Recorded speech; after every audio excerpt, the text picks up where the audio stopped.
tungkol sa pagsak itong anime na to. Oh, alam ko na kung ano itatanong nyo. 3, 2, 1. To answer your question, hindi. And in fact, parang ito yata ang isa sa pinaka-cute rom-com anime na napanood ko this season. Mina, what's up? Familiar naman siguro kayo sa stereotyping, diba? Like for example, kapag matangkad, lagi or madalas itatanong sa'yo kung nagbabasketball ka ba.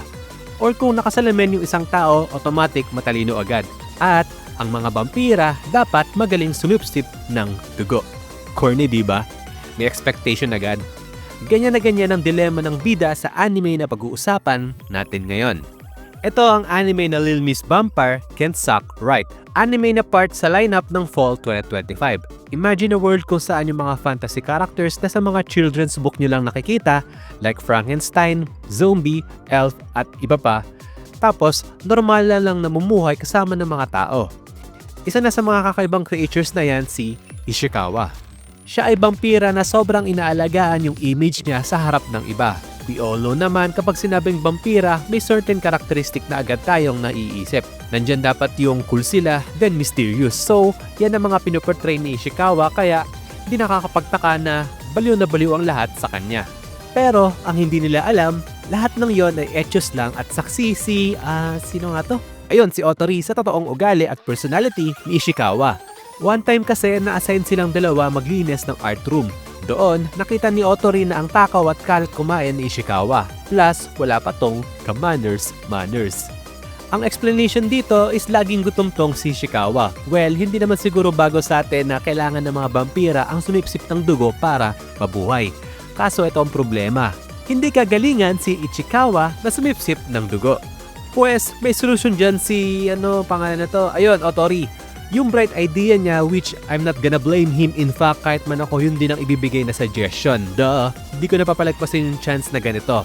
So, ang extreme level sim suggestion ni Otori ay siya na lang raw ang pagpraktisan ni Ishikawa na sipsipan ng dugo. Yeah. If hindi nyo nakikita yung mali doon, ilalagay natin sa ibang sitwasyon ha. Isipin nyo si Dahmer. Kung di nyo siya kilala, i-google nyo na lang. Anyway, sasabihin nyo ba kay Dahmer na okay lang sa inyo pagpraktisan niyang gawing sinigang yung braso nyo? Hindi naman, di ba? Pero dahil Eya kicks na chicks tong si Ishikawa at si Otori yung tipo na lalaking hindi kapansin-pansin, once in a lifetime opportunity to para sa kanya. O baka iniisip nyo based sa mga sinasabi ko na hayok na hayok sa babae tong si Otori napaka-wholesome ng anime na to para maging ganun yung male MC.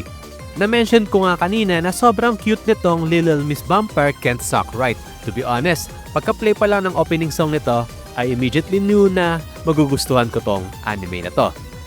Kaya kung trip nyo sa mga ganitong comedy anime na may trope na popular girl na nagkaroon ng involvement sa boring na lalaki, then sigurado ako mag-i-enjoy kayo dito. Kasi kahit tungkol sa sipsipan tong anime na to, hindi nyo siya maiisipan ng kahit anong fan service kasi look kung gaano mag-suck si Ishikawa. Napaka-cute, pwedeng ibulsa. So, that's it. Mina, nag-enjoy ba kayo sa video? If oo, give me a thumbs up. Iniisip ko, di ka pwedeng pamalit sa dugo yung Betamax o dinuguan para kay Ishikawa? At least para hindi na halos araw-araw siya sumisip-sip kay... Teka nga, ano ulit yun? Ayun, kay Otori kasi, base na nabasa ko, every 56 days lang dapat nagdodonate ng dugo ang isang tao. Ikaw, kailan yung last blood donation mo? Comment down below. With that, well, yun lang. Uy, by the way, out na nga pala sa lahat ng music streaming platform ang first ever single ng anime angas na Bold Bato. After this video, check nyo yung kanta. Yun lang, bye-bye!